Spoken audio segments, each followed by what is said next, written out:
Hello student, कैसे हैं आप। मैं आशा करती हूँ आप बहुत अच्छे होंगे। मैं साधना यादव आप सभी का स्वागत करती हूँ आपके अपने चैनल NS एजुकेशन हेल्पर पर, जहाँ मैं आपको प्रोवाइड करा रही हूँ फ्री एजुकेशन। और मैं आज आपके लिए लेके आई हूँ घटना चक्र 2023।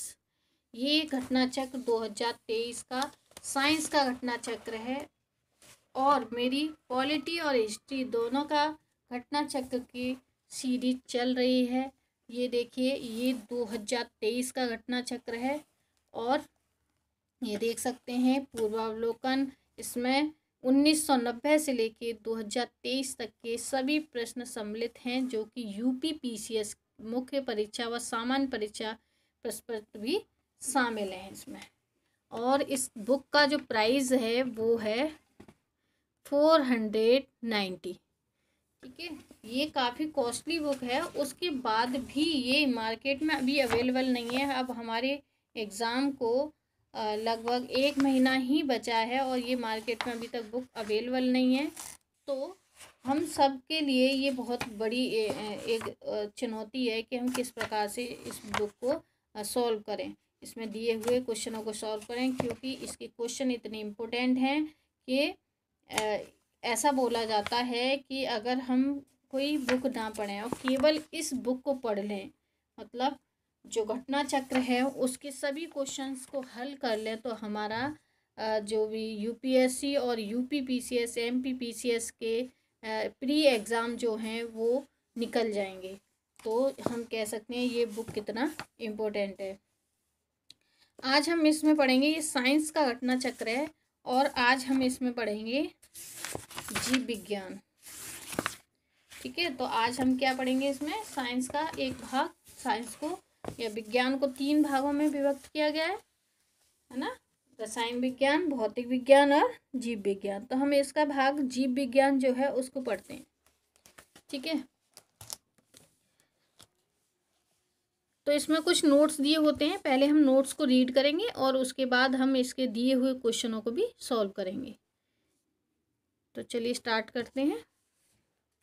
सामान्य विज्ञान शब्द प्रत्येक सुव्यवस्थित एवं संबद्ध ज्ञान का अनुभव है। इसके लिए प्रयुक्त होता है, जिसे मुख्य 2 भागों में प्रकृति विज्ञान और रासायनिक विज्ञान में विभाजित किया गया है।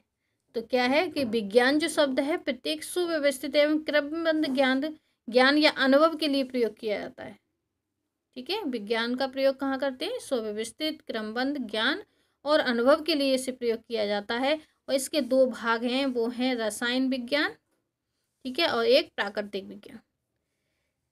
प्राकृतिक विज्ञान 2 मुख्य शाखाओं में विभक्त है, जिसे फिजिकल साइंस तथा लाइफ या बायोलॉजिकल साइंस में विभाजित किया गया है, या कहते हैं, जो पुनः कई शाखा व उपशाखाओं में विभाजित है।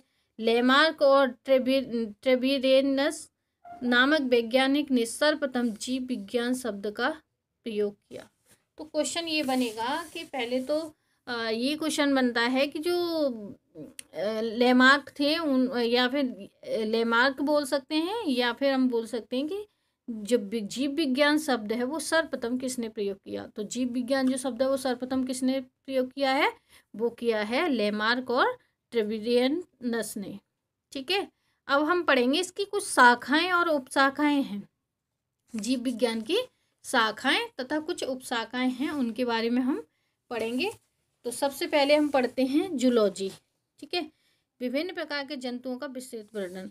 अब ये जो टर्म्स दिए हैं इधर, ठीक है, उन टर्म्स का डायरेक्ट क्वेश्चन बनते हैं उनके ऊपर कि किसको क्या कहते हैं। जैसे जूलॉजी का अर्थ क्या है, बॉटनी का अर्थ क्या है, ठीक है, इकोलॉजी का अर्थ क्या है, जेनेटिक्स का अर्थ क्या है। ऐसे ही ये जो शाखा और उपशाखाएं दी हैं इनके ऊपर डायरेक्ट क्वेश्चन बनते हैं, इसलिए इनका हमें नॉलेज होना बहुत ज़रूरी है। तो हम जूलॉजी को देखते हैं कि विभिन्न प्रकार के जंतुओं का विस्तृत अध्ययन। तो जूलॉजी में हम क्या करते हैं, जंतुओं का विस्तृत अध्ययन करते हैं। ठीक है, बॉटनी में हम क्या करते हैं, बॉटनी में विभिन्न प्रकार के पादपों और उनकी क्रियाओं का अध्ययन करते हैं। तो इन शॉर्ट हम याद कर सकते हैं कि जूलॉजी को हम जंतुओं का अध्ययन और बॉटनी को पादपों का अध्ययन। पैलियोबायोलॉजी या जीवाश्मी जीव जंतु पादप और जीवाश्म का अध्ययन। पेलियोलॉजी या फिर जीवाश्मी में हम जीवाश्मों का अध्ययन करते हैं। ठीक है। पेलियोबॉटनी पादप जीवाश्म, देखो इसमें हम पादप मतलब पौधे के जीवाश्म होते हैं उनका अध्ययन करते हैं। इकोलॉजी सजीवों एवं उसके चारों ओर के पर्यावरण का प्रभाव का अध्ययन करते हैं। इकोलॉजी में हम क्या करते हैं, सजीवों का और उनके चारों ओर के पर्यावरण के प्रभाव जो पड़ते हैं सजीवों पर, उनका अध्ययन करते हैं। नेक्स्ट है जेनेटिक्स, जीवों के आनुवांशिक लक्षणों तथा उनकी वंशानुगति का भी अध्ययन करते हैं। जेनेटिक्स में क्या करते हैं, आनुवांशिक लक्षणों का और वंशागति का। ठीक है, वंश में किस प्रकार की गति हो रही है जेनेटिक्स में अध्ययन करते हैं। फिजियोलॉजी शरीर के विभिन्न भागों के कार्य तथा कार्य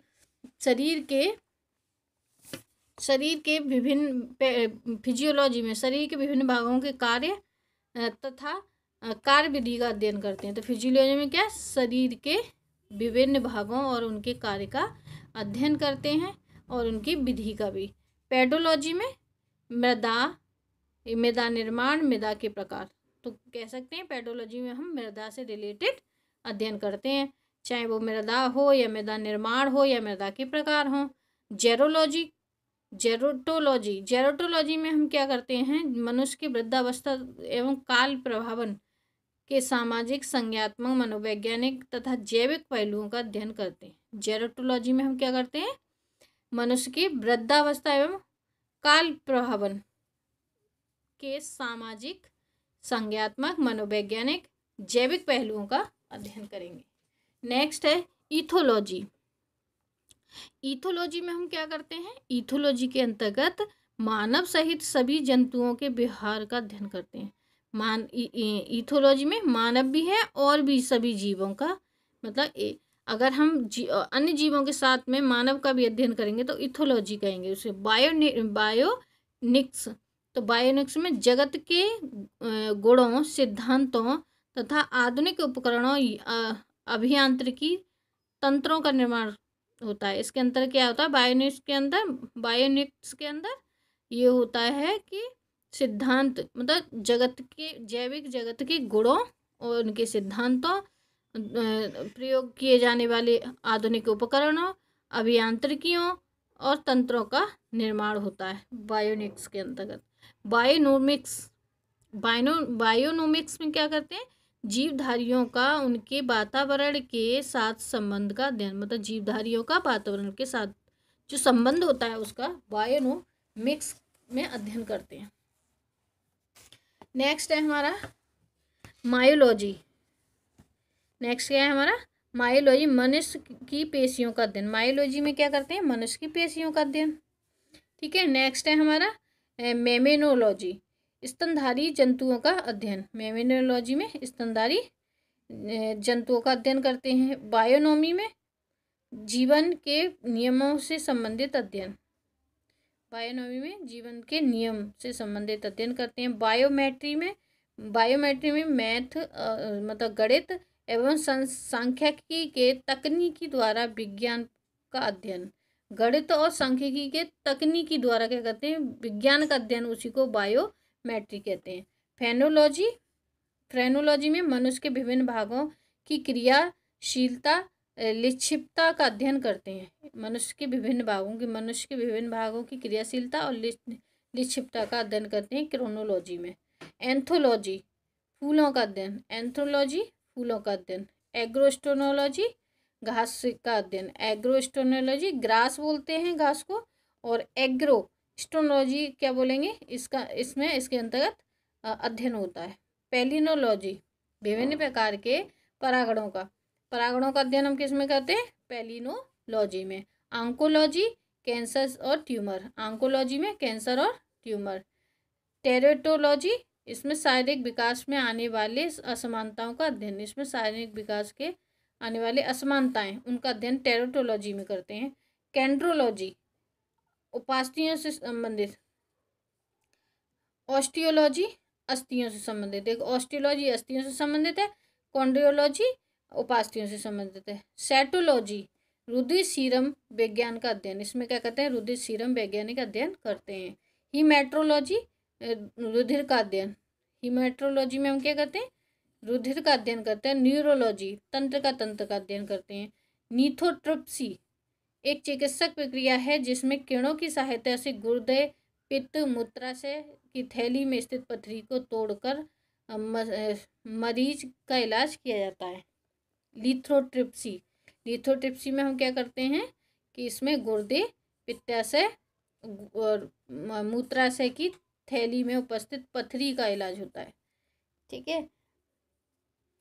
पैथोलॉजी रोगों की प्रकृति या लक्षणों के कारक का अध्ययन होता है। पैथोलॉजी में हम क्या करते हैं, रोगों की प्रकृति कैसी है, उसके लक्षण क्या हैं और कारक क्या हैं, उनके बारे में अध्ययन होता है पैथोलॉजी में।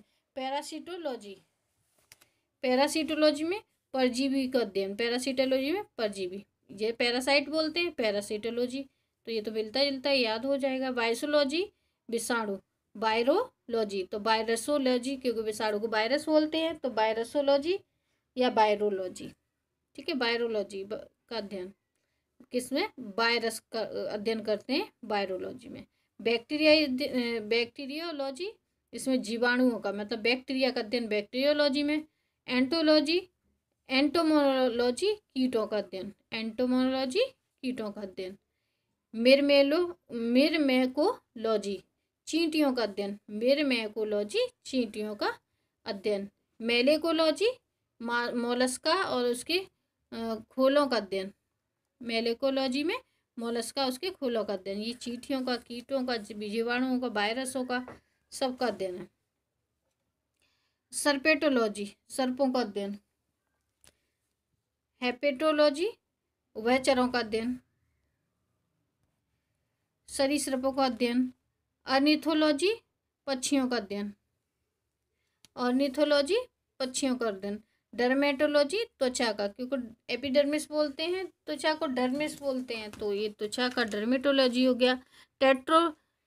ट्रेफोलॉजी इसमें पोषण एवं पोषण विधियों का अध्ययन। टेटोलॉजी उपार्जित लक्षणों का अध्ययन।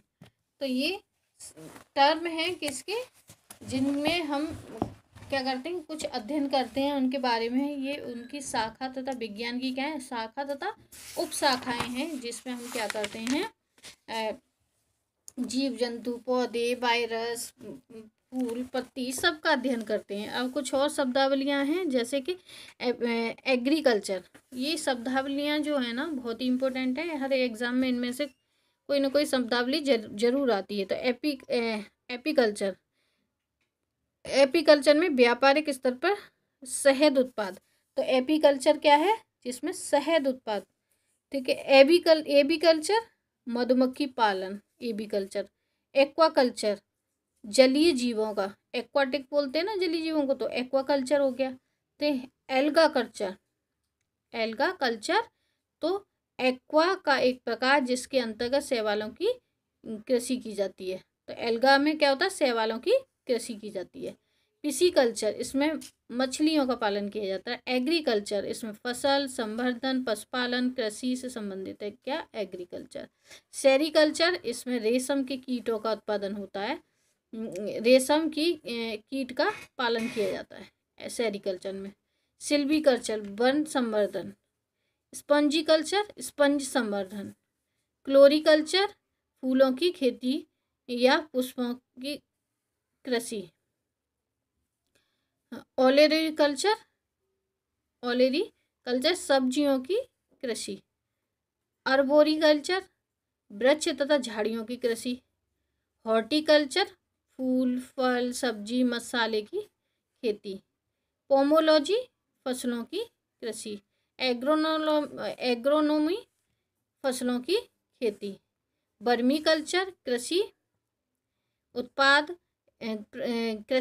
में वृद्धि हेतु केंचुआ पालन। वर्मीकल्चर में क्या करते हैं, केंचुए का पालन। ठीक है। ऑस्ट्रियोकल्चर व्यापार हेतु सीपों का प्रजनन। ठीक है। ओपीकल्चर में जैतून या ऑलिव ऑयल का उत्पादन या संरक्षण या व्यापार करते हैं। जैतून का क्या करते हैं, उत्पादन या संरक्षण ओलिकल्चर में। हेलीकल्चर घेंगे का संवर्धन। विटीकल्चर अंगूर का उत्पादन। मैरीकल्चर मानव उत्पादों। मैरीकल्चर मैरीकल्चर में मानव उपभोग हेतु समुद्री जीवों जंतुओं का संवर्धन। मोरीकल्चर शहतूत की खेती। हाइड्रोपोनिक्स या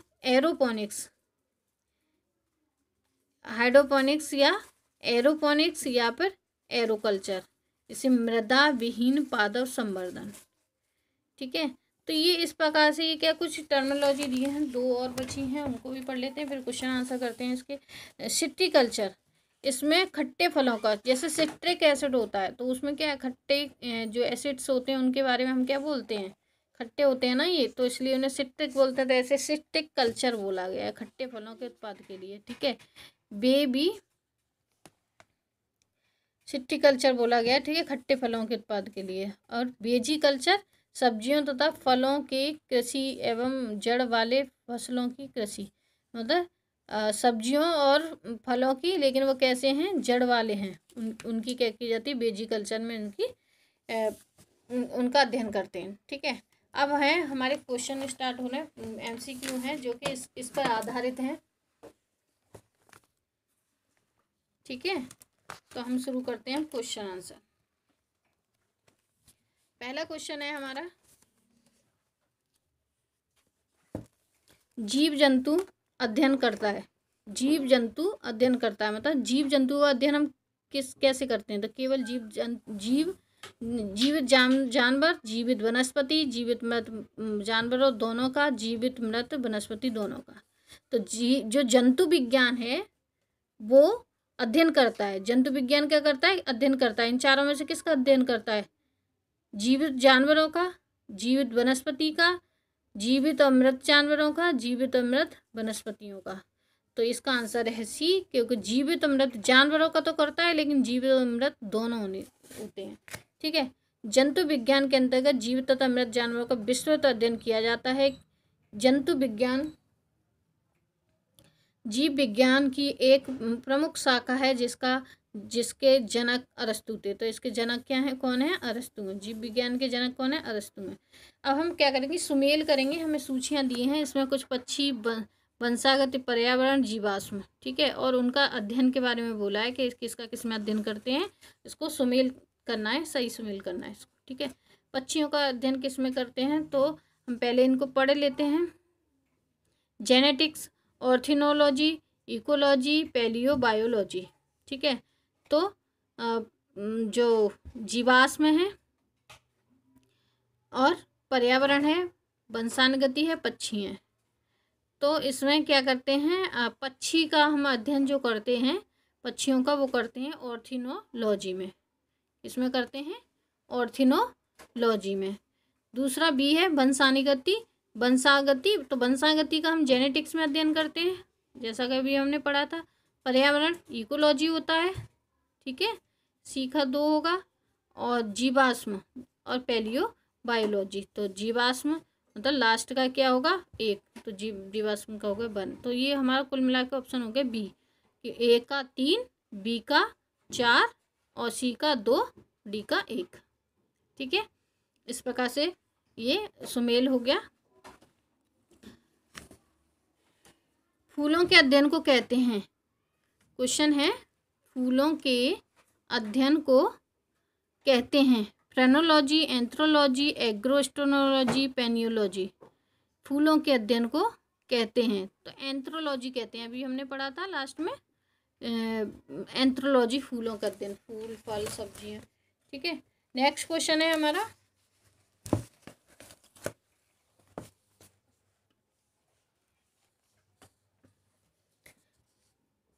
एंथ्रोलॉजी में मस्तिष्क तथा फ्रेनोलॉजी में हम क्या मस्तिष्क तथा विभिन्न भाग क्रियाशीलता को अध्ययन करते हैं। एंथ्रोलॉजी में फूलों का अध्ययन करते हैं। एग्रोस्टोनोलॉजी में घास का अध्ययन करते हैं। पेलिनोलॉजी में विभिन्न प्रकार के परागकणों का अध्ययन करते हैं। ठीक है, अब है नेक्स्ट क्वेश्चन है हमारा, कीटों के वैज्ञानिक अध्ययन को कहते हैं, कीटों का वैज्ञानिक जो अध्ययन है उसको क्या कहते हैं, इक्यूथियोलॉजी, एंटोमोनोलॉजी, पैरासिटोलॉजी या मेलेकोलॉजी।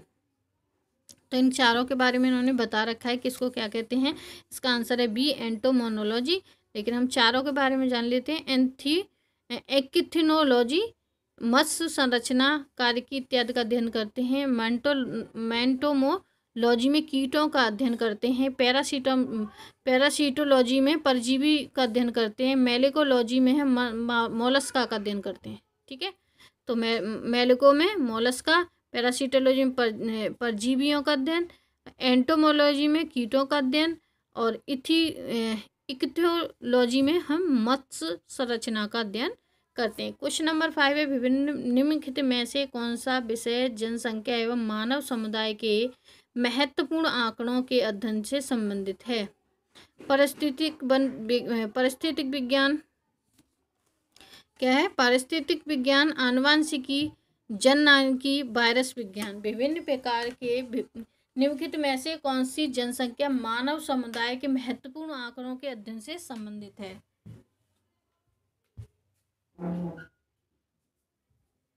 तो ये हमारा क्या था, इसमें पहला था ए क्या था? पारिस्थितिकी विज्ञान, दूसरा आनुवंशिकी विज्ञान, जननांगिकी विज्ञान, वायरस विज्ञान। ठीक है, इसका आंसर है सी आंसर है इसका जननांगिकी विज्ञान। इसे डर्मोग्राफी भी कहते हैं। जननांगिकी के अंतर्गत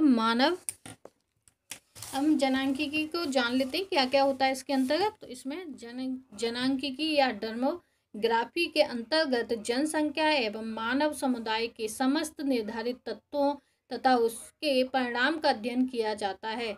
इसके अंतर्गत जनसंख्या के आकार, क्षेत्रीय विवरण, बनावट, इसमें पाए जाने वाले परिवर्तन के उत्तरदायी कारण जैसे जन्म दर, मृत्यु दर, क्षेत्रीय संचरण और सामाजिक गतिशीलता का अध्ययन किया जाता है। अर्थात इसके अंतर्गत जनसंख्या के गुणात्मक एवं परिमाणात्मक दोनों ही पक्षों का अध्ययन किया जाता है। नेक्स्ट क्वेश्चन है हमारा 6। विभिन्न संस्कृतियों के वैज्ञानिक विवरण के तुलनात्मक अध्ययन को कहते हैं। तो तुलनात्मक अध्ययन को हम क्या कहते हैं? विभिन्न संस्कृतियों के वैज्ञानिक विवरण को इथनोग्राफी, इथिक्स। विभिन्न संस्कृतियों के तुलनात्मक अध्ययन को हम क्या कहते हैं? तो हम कहते हैं इथनोलॉजी। ठीक है, अब बाकियों को भी हम जानते हैं। तो इथनोलॉजी विभिन्न प्रकार की संस्कृतियों का अध्ययन किया जाता है। ठीक है, तुलनात्मक अध्ययन वो भी। और इथनोग्राफी में क्या करते हैं? विभिन्न संस्कृतियों का अध्ययन करते हैं। ठीक है, इसमें तुलनात्मक करते हैं इथनोलॉजी में। और इथनोग्राफी में क्या करते हैं? संस्कृति का केवल अध्ययन करते हैं। इथनोलॉजी में मानव सहित सभी जंतुओं के व्यवहार का अध्ययन करते हैं। इथनोलॉजी में मानव, जंतु सबका क्या कहते हैं? इनके व्यवहार का अध्ययन करते हैं। इथिक्स में नैतिक आचार और कर्तव्य का इथिक्स में क्या करते हैं? नैतिक आचार, कर्तव्य और मनोवैज्ञानिक का अध्ययन करते हैं। नेक्स्ट क्वेश्चन है हमारा क्वेश्चन नंबर 7। जैविक जगत में होने वाले कार्य, गुण व पद्धति के अध्ययन के इस ज्ञान को मशीन जगत में उपकरण करने को क्या कहते हैं? जैविक जगत में होने वाले कार्य, गुण, पद्धति के अध्ययन के इस ज्ञान को मशीनी जगत के उपयोग करने को क्या कहते हैं? Bionics, bionomics, बायोनोमी, बायोमेटिक्स। तो देखिए, इसको हम कहेंगे बायोनिक्स। क्या कहेंगे इसको? बायोनिक्स। अगर इसके सारे टर्म्स को हम देखें तो बायोनिक्स तो हमें पता जीव जगत के होने वाले कार्य, गुण, पद्धति का अध्ययन करते हैं। और बायोनोमिक्स में हम क्या, जीवधारियों का उनके वातावरण के साथ संबंध। बायोनोमिक्स में करते हैं क्या अध्ययन करते हैं? जीवधारियों के वातावरण के साथ जो संबंध होता है उसका अध्ययन करते हैं। बायोनोमी में जीवाश्म के नियमों का अध्ययन करते हैं। बायोमेटिक्स ये गणित तथा सांख्यिकी की तकनीकी है जो विज्ञान का अध्ययन करते हैं। किसके द्वारा? गणित और सांख्यिकी के द्वारा विज्ञान अध्ययन। ठीक है, पैलियो वनस्पति के अंतर्गत अध्ययन करते हैं। पैलियो जो वनस्पति है उसके अंतर्गत किसका अध्ययन करते हैं? तो उसके अंतर्गत करते हैं। तो हम ऑप्शन देख लेते हैं, जंतु जीवाश्म का, शैवाल का, फफूंदी का, इनमें से कोई नहीं। तो इसका आंसर है इनमें से कोई नहीं। अब हम पढ़ लेते हैं किसमें करते हैं। तो पैलियो वनस्पति पैलियोटोलॉजी के अंतर्गत पादप जीवाश्म का, देखिए पैलियो वनस्पति के अंदर क्या हो रहा है, पादप जीवाश्मों का अध्ययन, लेकिन हमें कहीं पादप दिया नहीं है इसमें, ठीक है। पादप जीवाश्मों का अध्ययन करते हैं, इसमें दिया ही नहीं है हमें। और लाखों वर्ष पूर्व बर्फ मिट्टी इत्यादि के नीचे प्राकृतिक रूप, देखो जीवाश्म के बारे में दिया है, जो कि आप सब जानते हैं कि जीवाश्म कैसे बनते हैं। लाखों करोड़ों वर्ष जब कोई पादप क्या करता है, कोई पौधा या पेड़ पौधे किसके नीचे दब जाते हैं, किसी पहाड़ वगैरह के नीचे निकलते हैं, या मिट्टी बर्फ वगैरह से दब जाते हैं, जब वो हमें मिलते हैं तो वो जीवाश्म के रूप में प्राप्त होते हैं, ठीक है। रेशम कीट पालन क्या कहलाएगा, एपीकल्चर, हॉर्टिकल्चर, सेरीकल्चर। तो रेशम कीट पालन कहलाता है सेरीकल्चर। देखो ये आया है किसमें, देखो रेशम कीट पालन कहते हैं एपीकल्चर, हॉर्टिकल्चर, सेरीकल्चर या फ्लोरिकल्चर। तो ये होता है सेरीकल्चर, ठीक है। ये उत्तराखंड यूडीए और एलडीए प्री 2003 में आया है। सारे क्वेश्चन ऐसे हैं जो कि कहीं ना कहीं एग्जाम में आए हुए हैं। इस बुक का इम्पोर्टेंस इसीलिए बहुत ज़्यादा है क्योंकि इसमें दिए गए एक एक शब्द कहीं ना कहीं किसी न किसी एग्जाम में आया हुआ अवश्य है। अब इसका डिटेल देख लेते हैं। एपीकल्चर में व्यापारिक स्तर पर शहद उत्पादन है, हॉर्टिकल्चर में फल फूल वगैरह हैं, सेरीकल्चर में कच्चे रेशम उत्पादन के लिए रेशम कीट का पालन है, और फ्लोरिकल्चर में सजावट के लिए काम काज करने वाले पुष्पों, सजावट के लिए जो फूल यूज होते हैं वो फ्लोरिकल्चर कहलाते हैं। मधुमक्खी का प्रयोग किया जाता है, sericulture, tissue culture, apiculture, pisciculture. तो इसका आंसर होगा एपीकल्चर, ठीक है। निम्नलिखित में से कौन सा सही सुमेल नहीं है, फलों की खेती, फसलों की खेती, सब्जियों की खेती, या फूलों की खेती या फलों की खेती, ठीक है। और ये फ्लोरिकल्चर, एग्रोनोमोलॉजी, हॉर्टिकल्चर या पोमोलॉजी, ठीक है। तो इनको सुमेल करना है, पूछा कौन सा सुमेलित नहीं है। तो फूलों की खेती फ्लोरिकल्चर सही है, फसलों की खेती एग्रोनोमी ये भी सही है, सब्जियों की खेती हॉर्टिकल्चर नहीं, ये गलत है, हॉर्टिकल्चर नहीं होता है। हॉर्टिकल्चर में हम क्या करते हैं, सब्जियों के साथ साथ फल वगैरह बहुत सारी चीज़ों की खेती करते हैं। फलों की खेती पोमोलॉजी, ठीक है। तो आंसर हमारा हो गया सी। इसका ये डिटेल दिया है, इसे छोड़ते हैं, आगे का क्वेश्चन देखते हैं, ठीक है। निम्नलिखित में ऐसे कौन सा युग्म नहीं है, एपीकल्चर शहद, सेरीकल्चर सिल्कवर्म, ठीक है ये भी, पिसीकल्चर लाख किरण नहीं, ये गलत है। पिसीकल्चर क्या है, ये गलत है। पिसीकल्चर मत्स्य पालन के लिए होता है, फिशिस के लिए होता है, ये रॉन्ग है। हॉर्टिकल्चर फूड ठीक है, 1 2 3 ठीक है, और सी वाला रॉन्ग है, और नहीं पूछा है इस वजह से हम नहीं वाला करेक्ट करेंगे। निम्नलिखित में से कौन सी जोड़ी सुमेलित है बताइए। एलेक्सकोग्राफी शब्द कोण का संकलन है, फिलोलॉजी डाक टिकट के संग्रह के लिए, एंटोमोनोलॉजी मानव शरीर के अध्ययन के लिए, आइकोनोग्राफी कीट पतंगों के अध्ययन के लिए, ठीक है। तो ये क्वेश्चन 14 है, इसमें दिया है, तो हम देखते हैं कौन सा किसमें सुमेलित है। तो जो लेक्सिकोग्राफी शब्द का संकलन नहीं, ये गलत है, ठीक है। लेक्सिकोग्राफी शब्द का संकलन है, संयोजन। पहला फर्स्ट क्या है, सुमेलित। इसमें क्या करना है हमको, कौन सी जोड़ी सुमेलित है, अच्छा सुमेलित है, बाकी क्या है गलत है, बाकी एक ही सही है इसमें, ठीक है। तो ये है लेक्सिकोग्राफी, ठीक है, शब्द का संकलन, तो ये ठीक है, सही है। ये फिलोलॉजी डाक टिकट का संग्रह रॉन्ग है। एंटोमोनोलॉजी मानव शरीर का अध्ययन, ये भी रॉन्ग है। आइकोनोलॉजी कीट पतंगों का अध्ययन, ये भी रॉन्ग है। इसका डिटेल देख लेते हैं कौन से का क्या है। तो एलेक्सकोग्राफी में शब्द का संकलन या संयोजन किया जाता है, ठीक है। फिलियोलॉजी में भाषा संरचना विकास इतिहास का अध्ययन किया जाता है, फिलियोलॉजी में, ठीक है। एंटोमोनोलॉजी में कीटों का अध्ययन किया जाता है, ठीक है। यहाँ पे बोला मानव शरीर का, इसलिए ये गलत है। आइकोनोग्राफी प्रतिमाओं का या चित्रकलाओं का अध्ययन, आइकोनोग्राफी में। ठीक है, अब नेक्स्ट क्वेश्चन है हमारा लेक्सिकोग्राफी से संबंध। मानव शरीर से है, शब्दों के संयोजन से, गुप्त लिखावट से, चित्त के मानव मॉडल के द्वारा। ये सब अभी आपको समझाया इसलिए आपको समझ में आ गया होगा। ये क्या, शब्द के संयोजन से है। इसका आंसर बी सही है। विटीकल्चर द्वारा, क्वेश्चन नंबर 16 है, विटीकल्चर के द्वारा निम्नलिखित में से कौन सा उत्पादित है? सिल्क, केंचुआ, शहद या अंगूर। विटीकल्चर में हम क्या करते हैं? तो इसमें हम अंगूरों का अध्ययन करते हैं। ठीक है, ऑप्शन नंबर डी सही है इसका। नेक्स्ट क्वेश्चन है हमारा 17, क्वेश्चन नंबर, कीट संवर्धन क्या है? क्वेश्चन है कीट संवर्धन क्या है? बीपीएससी में आया 2015 में। ठीक है, 2 बार आ चुका है। कीट संवर्धन क्या है? कीटों के वृद्धि करने का विज्ञान, जंतुओं के अध्ययन करने का विज्ञान, मछलियों के अध्ययन करने का विज्ञान, कीटों को मारने का अध्ययन। तो ये क्या है? इसका ऑप्शन नंबर ए सही है, कीटों की वृद्धि करने का विज्ञान।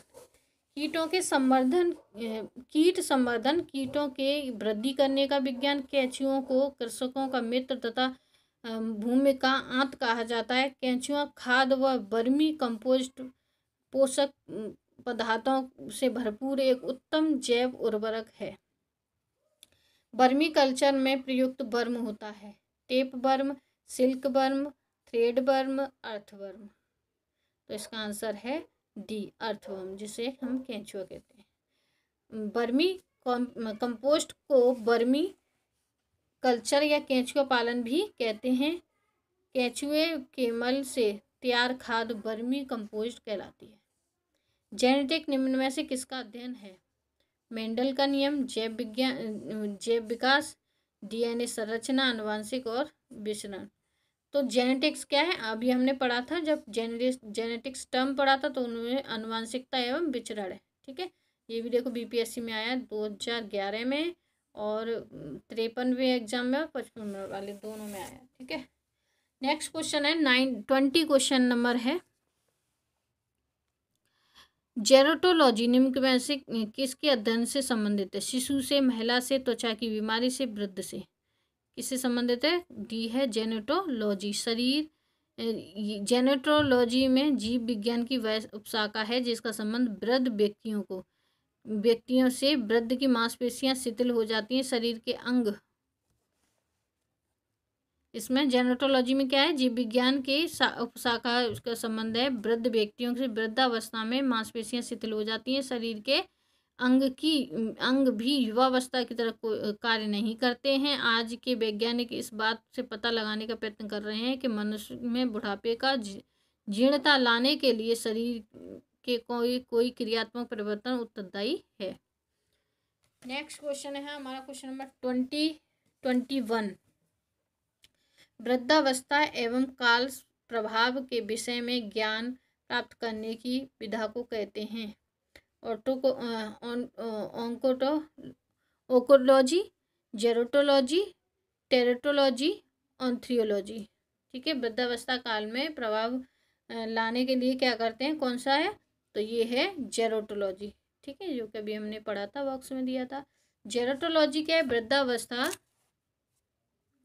वृद्धावस्था काल का प्रभावन के सामान्य मनोवैज्ञानिक जैविक पहलुओं का अध्ययन की विधि है।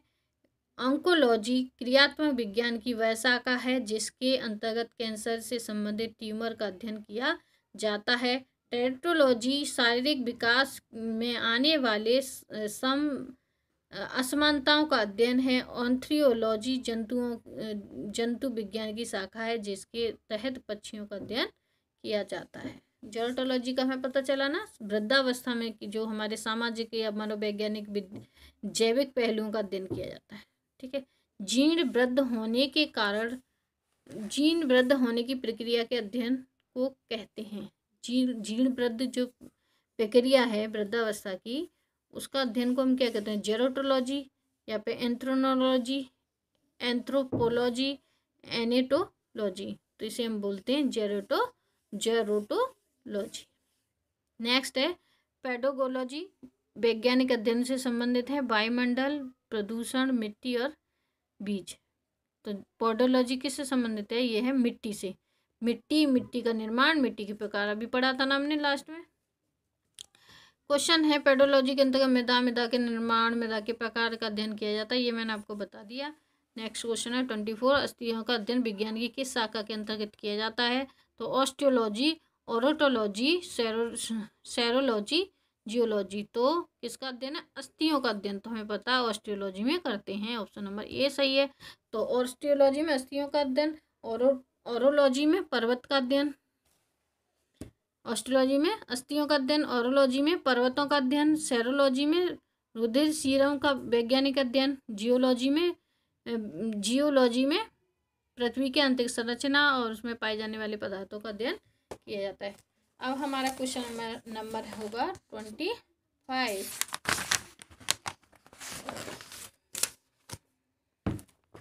क्वेश्चन नंबर हमारा है 25। इसमें हड्डियों की पढ़ाई विज्ञान की किस शाखा में की जाती है? Geology, serology, ऑटोलॉजी, osteology. तो इसका आंसर है ऑस्टियोलॉजी। ठीक है। नेक्स्ट है सर्पों के विषय की जानकारी प्राप्त करना कहलाता है। सर्पों के विषय में जो जानकारी प्राप्त करना क्या कहलाता है? सर्पेटोलॉजी। ये अभी हमने लास्ट में पढ़ा था। ठीक है। ऑर्थिनोलॉजी और हर्मेटोलॉजी, एंथ्रियोलॉजी, ये इनके भी बारे में हम थोड़ा सा जान लेते हैं। सर्पेटोलॉजी सर्पों का अध्ययन करता है, हर्पेटोलॉजी जीव विज्ञान का अध्ययन करता है। देखो ये सर्पों का अध्ययन करता है और हर्पेटोलॉजी क्या करता है? जीव विज्ञान का अध्ययन करता है और इसके उभयचर और सरीसृप का अध्ययन होता है। ऑन्थ्रियोलॉजी के अंतर्गत पक्षियों का अध्ययन होता है, एंथ्रियोलॉजी के अंतर्गत मछलियों का अध्ययन होता है। ठीक है। नेक्स्ट क्वेश्चन है निम्न में से बेमेल का ज्ञात कीजिए। ठीक है। निम्न में से बेमेल को ज्ञात कीजिए। तो इसमें नंबर ए है physiology, pathology, psychology, bacteriology. Physiology, pathology, bacteriology जीव विज्ञान से संबंधित विधाएं, जबकि साइटोलॉजी मनोवैज्ञानिक है। तो इसमें हमें डिफरेंट छांटना था। तो साइकोलॉजी क्या है? ये मनोवैज्ञानिक है और बाकी ये सब जीवधारियों से संबंधित हैं, तो इसलिए ये कैसा है? ये बेमेल है, ये अलग है। इस वजह से आंसर ये होगा। ठीक है। हाइपोपोनिक्स क्या है? मृदा विहीन पादप संवर्धन, पादप के कलम लगाना या सब्जियों का अध्ययन करना, जल संरक्षण करना। तो ये हमारा आंसर होगा इसका ए, मृदा विहीन पादप संवर्धन। हाइड्रोनोनिक्स में क्या करते हैं? हाइड्रोनोनिक्स में मृदा विहीन पादप, जैसे कि पौधे में पानी में पौधा को उगाते हैं ना, तो वो हाइड्रोपोनिक्स के अंतर्गत आता है। ठीक है। हाइड्रोपोनिक्स एक ऐसी प्रक्रिया है जिसमें खनिज तत्वों का विलयन के प्रयोग द्वारा जल में पौधों को हो जाता है। ये देखो यही बोला मैंने आपसे। इससे लगाने से किसी विधि तथा जिसे ऐसी विधि है जिसमें भूमि में पौधे नहीं लगाए जाते, इसको हम क्या करते हैं? ऐसे ही उगा लेते हैं, भूमि में लगाने की जरूरत नहीं होती। ये थे हमारे क्वेश्चन 28 जो कि इस टर्मिनोलॉजी पे डिपेंड थी। जीव विज्ञान की फर्स्ट वीडियो है ये, और आगे पूरी जीव विज्ञान भी कंप्लीट करेंगे और इसकी रसायन विज्ञान भी कंप्लीट करेंगे, भौतिक विज्ञान भी कंप्लीट करेंगे। और ये जो सीरीज मैं चला रही हूँ आप सबके लिए, आप इसको सपोर्ट करें, चैनल को लाइक करें, शेयर करें, सब्सक्राइब करें, जिससे मेरा मनोबल बढ़े और मैं ज़्यादा से ज़्यादा वीडियो आप सबके लिए प्रोवाइड करूं। धन्यवाद।